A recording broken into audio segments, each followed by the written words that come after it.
So, bachcho, let's read the question. The question is saying assertion is given as the operon is the unit of gene expression. Reason is given as lack operon in E. coli is an inducible operon. Both A and R are true, and R is the correct explanation of A. B में है both A and R are true, but R is not the correct explanation of A. C में है A is true but R is false, A is false but R is true. E में है both A and R are false. तो आइए देखते हैं हम इसका की कंसेप्ट. तो अगर हम बात करें इसके की कंसेप्ट की, तो इसका की कंसेप्ट हो जाएगा ऑपेरॉन. तो अगर हम बात करें ऑपेरॉन की, तो ऑपेरॉन क्या, ये एक यूनिट होता है किसका, जीन एक्सप्रेशन का. तो अगर हम बात करें फर्दर, तो एग्जाम्पल में आता है जैसे कि लैक ऑपेरॉन. ये कैसा ऑपेरॉन है, ये एक इंड्यूसिबल ऑपेरॉन है. इसमें जो इंड्यूसर का काम करता है वो कौन काम करता है, वो काम करता है लैक्टोज.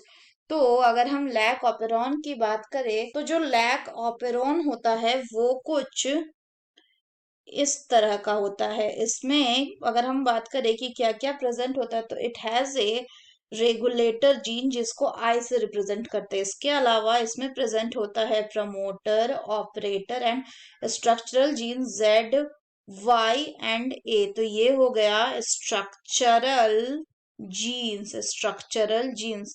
और ये क्या है, ये रेगुलेटर है जो कि क्या बनाता है, जो कि एक प्रोटीन बनाता है जिसका नाम है रिप्रेसर. तो अगर हम बात करें लैक्टोज ऑपेरॉन की, तो होता क्या है कि जब लैक्टोज एब्सेंट रहता है उस टाइम पे ये जो रिप्रेसर है ये जाके कहाँ बाइंड करता है, ये बाइंड कर जाता है ऑपरेटर रीजन पे.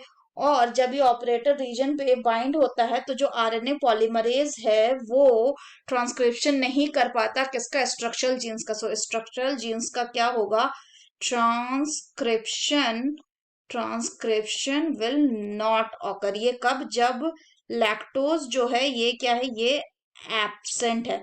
अगर हम बात करें कि जब लैक्टोज प्रेजेंट होता है तब क्या है होता है, तो लैक्टोज जब प्रेजेंट होता है उस टाइम पे ये जो लैक्टोज है ये किससे बाइंड कर जाता है, ये बाइंड कर जाता है टू दी रिप्रेसर.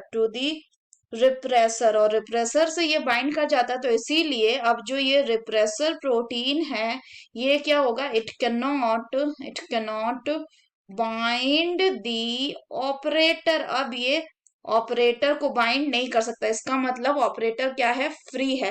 तो जब ऑपरेटर फ्री है तो क्या होगा, तो यहाँ पे हम बोल सकते हैं कि ऑपरेटर कैसा है, ऑपरेटर इज फ्री. इसका मतलब अब क्या हो सकता है, अब जो स्ट्रक्चरल जीन्स इनका क्या हो जाएगा, इनका ट्रांसक्रिप्शन होगा.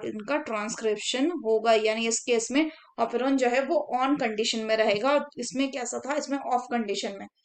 अगर हम क्वेश्चन की बात करें तो क्वेश्चन बोल रहा है ऑपेरॉन एक यूनिट है जीन एक्सप्रेशन का, तो बिल्कुल सही है.